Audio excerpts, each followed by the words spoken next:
Oh, hi Chris, my name's Matt Tripolone and I'm the Vice President of Development for IHG for the Middle East and Africa region. Good afternoon, and thank you very much for taking a moment to speak to Breaking Travel News today.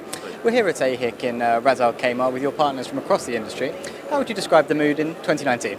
Yeah, well look, we love AHIC and we love Ras al Khaimah, and they put on a great event last year and we're really confident this year will be just as successful. The vibe, it's early days here today, but the vibe is really positive. We see Ras al Khaimah as an emerging market obviously in the UAE, so as a destination it's really raising its profile, and more broadly the sentiment's generally pretty good. A lot of diverse markets here across the region in the Middle East. Which ones are you most excited about this year and looking ahead? Sure.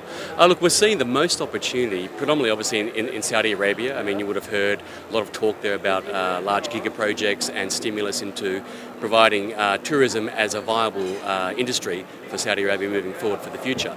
So Saudi Arabia definitely is taking the bulk of our attention, but we're also seeing great opportunities in Oman, continuing opportunities in some of the Emirates here in the UAE, in particular Ras al Khaimah, where we have an InterContinental currently under construction, which is really exciting for us. And also some opportunities in places like Egypt, again, where we're seeing really renewed interest. In Saudi there, Vision 2030, they're very excited about the possibilities of hospitality. The Red Sea project, maybe 2 dozen properties going in there. Will IHG be involved? Yeah, look, it's early days. Look, we are in discussions with the Red Sea, as are a number of the large international chains.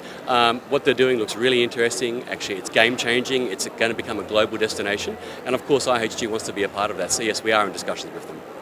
And the company's been growing around the world, the acquisition of Six Senses and a number of other luxury brands. Is this a sector you see growing here in the Middle East? Sure. So we've made a big step into the upper luxury space through our acquisition last year of Regent, and then this year you would have heard the Six Senses purchase. So it was to really build our profile and our capability in that upper luxury space. We see that as a growing market. It's tipped to grow up to 70 billion as a market globally.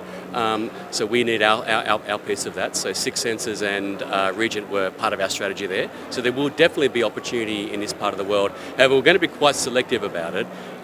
We're really going to be quite strategic about where we want to be with which particular brand, and really keep it quite elusive and quite a lot of uniqueness about the brand. So that's a big opportunity for us, yes, in that luxury space.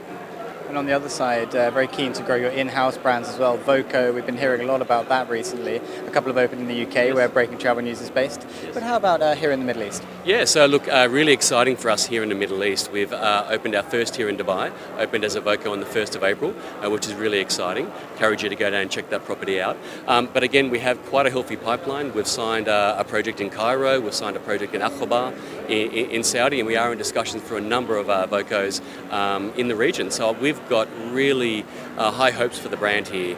It's a brand that's really attractive both to the consumer, the guest, and also to owners as well, given it's got a very low barrier to entry. Some very interesting points. And the big headline has been Expo 2020. It's been a decade of building up to this event, and yes, Dubai is opening for 20 million visitors next year. Will that help the hospitality market? Oh, most definitely. So we're already seeing great signs of growth in the market in preparation for the Expo next year, and we think that will basically be quite a big shoulder period either side of the event. How long that trails through for and how many long-term benefits the Expo has for Dubai's tourism market, we will see, but we're really encouraged by the early signs we're seeing, yes. Some interesting points, and I really appreciate your hand today. Thank you. Pleasure. Thank you.